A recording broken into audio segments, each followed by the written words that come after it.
अस्सलाम वालेकुम जनाब यूट्यूब के दुनिया के दोस्तों, कैसे उम्मीद है फिर कि ठीक होंगे, अच्छे होंगे। मैं हूं आपके साथ अबरार हसन। तो आप हमारे यूट्यूब चैनल खान अबरार खान देख रहे हैं। जनाब चैनल को करना सब्सक्राइब, तो व्लॉग करने लगे हैं स्टार्ट, फटाफट स्टार्ट।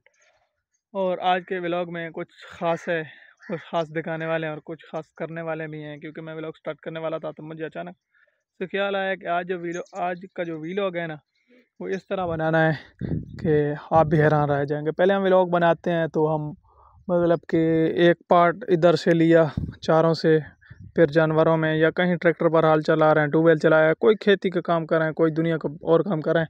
डेली बेस पे जो काम करते हैं वो हम आपको ना मतलब साथ साथ एंटरटेनमेंट भी करते रहते हैं और दिखाते रहते हैं। लेकिन आज का जो व्लॉग बनने वाला है ना, यहाँ से मैं घर के साथ से स्टार्ट कर रहा हूँ बाजरे की फसल से, तो व्लॉग रुकने वाला नहीं है। एक मिनट भी मैं स्किप करने वाला नहीं और ना ही कैमरा बंद करने वाला हूँ। जो कैमरे के अंदर होता रहेगा वही दिखाता रहूँगा। मतलब कि ना एडिट करना है आज का व्लॉग, एडिटिंग भी नहीं करनी, जैसा बनेगा वैसा ही मतलब कि मैं अपलोड कर दूंगा।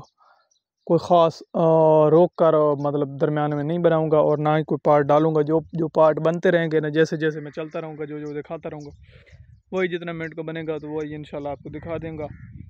मतलब उसमें स्किप नहीं करूँगा। मैं लोगों को इंशाल्लाह मज़ा आएगा आपको भी देख। आज हम बात करने वाले हैं बाजरे पर कि बाजरे की फसल क्या होती है, कितना प्रॉफिट होता है, क्या चीज़ होती है, क्या नहीं होती है अगर काश्त की जाए। तो इस पर इंशाल्लाह मतलब लॉन्ग वीडियो बनेगी। तो ये हमारी बाजरे की फसल, ये 10 कनाल का प्लाट है। तो इसमें हम बाजरे की दो किस्में होती हैं, एक इंडिया वाला होता है, एक को मतलब कि मुख्तलिफ होते हैं, दो तीन किस्में होती हैं। एक जिसे हम देसी बाजरा कहते हैं, जो इस साल हमने ये पैकेट वाला बाजरा काश्त किया। मुल खरीद जो 2.5 किलो आए थे 2200 रुपये या 2300 रुपये में, तो वो हमने काश्त किए। किलो बनता है 800 रुपये के हिसाब से, 800 ही नहीं 900 रुपये के हिसाब से किलो मेरे ख्याल से बन रहा है। तो ये हमने एक पैकेट काश्त किया था उस जगह तक, वो जो मूसल नज़र आ रहा है आपको, उससे भी शायद कुछ आगे तक मुल खरीद वाला बाजरा हमने काश्त किया था। तो ये जब पकेगा इसको हम जो निकालेंगे, अगले साल वही बीज अगर हम काश्त करते हैं ना प्लाट में, तो वो बनता है देसी बाजरा, वो बन जाता है। वो उसका सेटा होता है लेकिन उसकी औसत कम होती है। अगर ये काश्त किया जाए ना, एकड़ में डलते हैं तकरीबन 3 पैकेट, यानी कि 7,000 रुपये का बाजरा पड़ जाता है एक एकड़ में। 7,000 का बाजरा हो गया, बाकी 2 हल हो गए, हलों का बनता है 3500 रुपये। और एक वट्टू जो डालते हैं, हमारे इलाके में ज़्यादा डाली जाती हैं, 1000 रुपये, वो हो गया 4500। और 7,000 11,500 रुपये, तो 11,500 हो गए। बाकी मज़दूर का 1000 रुपये आप कर लें तो 12,500 यहाँ पर। बाकी तकरीबन 3-4 पानी भी लगते हैं, उनका आप कर लें 24 72 6,000 रुपये वो कर लें। 24 और 30 32 एकड़ पर तकरीबन खर्चा है 35,000 रुपये। और इसमें से जो बाजरा होता है, क्योंकि बारिशें आती हैं दरमियान में, इस मौसम में ना, सावन में आपको मालूम है कि बारिशें आती हैं, तो वो बारिशें आने की वजह से ना मतलब अच्छा हो जाता है। बाकी रेट अमूमन 8,000 रुपये होता है जब ये आता है। बोरी का 8,000 होता है। मन का मतलब कि बनता है कितना बन रहा है, 2.5 मन जो बोरी में होते हैं, तो 3,000 रुपये फ़ी मन का रेट होता है इसका। जब हम ये आ जाता है तो फिर रेट ऊपर नीचे होता रहता है, 10-12 हज़ार भी आगे हो जाता है जब सर्दियाँ ज़्यादा पड़ती हैं। इसमें से 10 बोरियाँ हो जाती हैं, आम सूरत हाल में 10 होती हैं, 12 भी होती हैं। अगर 10 बोरियाँ हो ना, 8 10 80,000 रुपये। हाँ, इसमें मैंने कटाई नहीं डाली, बकाया इसकी कटाई भी होती है, जो थ्रेशर वाले को हम देते हैं। और बाकी मज़दूर लेबर जो होती है ना, तकरीबन लेबर ले लेती है 3,000 रुपये लेबर, और 3-4 हज़ार रुपये जो है थ्रेशर वाला है वो भी ले जाता है 5,000 रुपये तक। 8,000 वो हो गए 43, यानी कि 45,000 आप टोटल मिला के कर ले खर्च। और 80,000 का बाजरा बनता है, तो वो बन जाता है तकरीबन 35,000 रुपये फ़ी एकड़ के हिसाब से बच जाते हैं। अगर बारिशें आ जाएँ, बारिशें ना आएँ तो फिर नहीं बचते, फिर बंदा बराबर मरे कोटे बराबर ही होता है।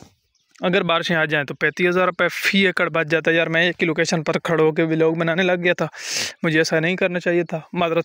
चलो क्योंकि बात समझा रहा था तो इस वजह से मैंने ना कहा है कि एक ही लोकेशन पर चलो बना लेते हैं, कोई मसला नहीं है। वो बराबर बंदा होता है। एक साल हमसे एक बंदे ने ठेका लिया था, लेकिन उसने काश्त किया, वो बेचारा बराबर ही नहीं हुआ। उसके 5 एकड़ में से 12 बोरियाँ हुई हैं कमाल की बात, 5 एकड़ में से 12 बोरियाँ। तो बाकी हम नहीं काश्त करते क्योंकि हमारे पास जानवर ज़्यादा हैं, तो हम गवारा काश्त करते हैं, जो मैंने आपको ऑलरेडी गवारे के बारे में शायद वीडियो बना चुका हूँ। वो नॉर्मल रकबों में हो जाता है, जो कसे रकबे हैं ना, ये हुण देसी है। देसी की आप चेक कर सकते हैं, कद बहुत छोटा है, जो वो वाला है उसका कद बहुत ज़्यादा है इंडिया वाले का, और जो मुख्तलिफ़ किस्मों का है, नाम है उनको मुझे याद भी नहीं है। उस टाइम काश्त किया था हमने, एक पैकेट काश्त किया, ज़्यादा नहीं किया।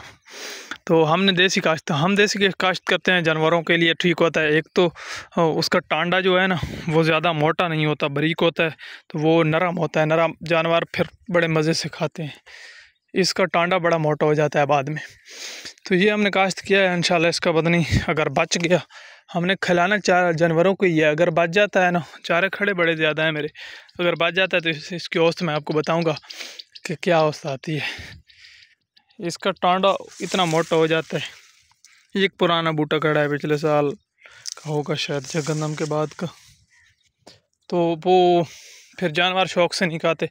मैं देसी हम काश्त करते हैं जानवरों के लिए। बाकी इसकी खाद मैंने नहीं डाली, इसको एक खाद भी डलती है, तो वही आपको बता रहा हूँ, 35 हज़ार रुपये बच जाते हैं खादों पर। मतलब सोना यूरिया लगती है, बाकी कोई खाद भी नहीं लगती, डीएपी नहीं लगती, सोना यूरिया लगती है, क्योंकि बारिशों में काश्त किया जाता है, सावन में, अक्सर सावन में काश्त होता है। ये देसी है, देसी भी बड़ा कद कर जाता है अगर इसको पानी लगाया जाए। ये बगैर खाद के खड़ा है, इसको कोई मैंने खाद नहीं लगाई। बाकी ये वाला हम करने वाले हैं, क्या कहते हैं, जानवरों को खिलाएंगे। हमने कोई पकाना शकाना नहीं है, सिर्फ जानवरों को ही खिलाना है। बाकी प्रॉफिट तो थोड़ा बहुत ठीक है यार, क्योंकि हमारे इलाकों में ना मुंजी होती है, मुंजी नहीं होती, जो चावल होता है चावल नहीं होता, उसके बाद जवार भी नहीं होती, जवार बहुत कम होती है, उसके बाद मक्की भी नहीं होती। हमारे इलाके में आज तक किसी बंदे की मक्की नहीं हुई, क्योंकि इलाका ये इस तरह रेतला इलाका है, मतलब ज़मीन अच्छी क्वालिटी की नहीं है। आप रेत चेक कर सकते हैं। ये मैं उस जगह खड़ा हूँ जो हमारी सबसे अच्छी क्वालिटी वाली ज़मीन है ना, उस जगह खड़ा हूँ। इससे इधर हमारी अच्छी क्वालिटी वाली तकरीबन ज़मीन है। जो नॉर्मल क्वालिटी वाली ज़मीन है वहाँ पर तो ये बाजरा भी नहीं होता, कसम से नहीं होता। होता है सिर्फ जानवरों को खिलाने के लिए थोड़ा होता है, अगर बारिशें आएँ तो होता है, वरना नहीं होता। तो अच्छी क्वालिटी वाली जगह पर ये बाजरा होता है, ना मकई होती है, ना चावल होता है, ना कोई वो दालें वगैरह, ना आलू होता है, कोई चीज़ भी नहीं होती। ये गवारा हो जाता है, जो गवारा मैंने आपको बताया ना, ये वाला हो जाता है। अल्लाह की कुदरत है, बहुत अच्छा होता है। बाकी बाजरे ये कोरी वगैरह भी हो जाते हैं जानवरों को खिलाने के लिए ना, मतलब चारे बहुत अच्छे होते हैं। तो यही डिटेल थी जो मैंने आपको बता दी है। बाकी इसके सिट्टे उतारने पड़ते हैं, ये पूरा नहीं कटाई होता, नीचे वाला कबाड़ लोग ले जाते हैं फ्री में ले जाते हैं। जो टांडा होता है, टांडा फ्री में ले जाते हैं, ऊपर से हम सिट्टा उसका उतार लेते हैं मजदूरी से, या वही जो टांडे ले जाते हैं वही भी कभी कभी उतार के ले जाते हैं, अगर चारे शार्ट हों तो, वरना हमें खुद ही मजदूरियों पर ही उतारना पड़ता है। हमने तो कभी काश्त नहीं किया, इंशाल्लाह अगले साल मैं काश्त करने वाला हूँ। अगर मेरे पास जानवर कम हुए ना, तो इंशाल्लाह मैं बहुत ज़्यादा ये काश्त करने वाला हूँ। तो आज की वीडियो व्लॉग का यहीं अख्ताम करते हैं। यही था मेरे पास जो मैंने आपको शेयर कर दिया है। तो कैमरा मैंने कसम से बंद नहीं किया, एक मिनट भी बंद नहीं किया, यही इन्फॉर्मेशन आपको दे दी है।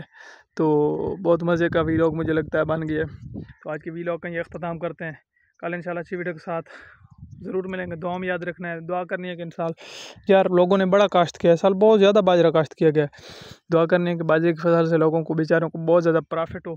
कल इंशाल्लाह अच्छी वीडियो में दोबारा ज़रूर मिलते हैं। दुआ में याद रखना है, अल्लाह में आपको सलामत रखे, खुश रहें, वालिदैन का ख्याल रखें। कल मिलते हैं, ओखा, दुआ में याद रखना है। अल्लाह हाफ़िज़।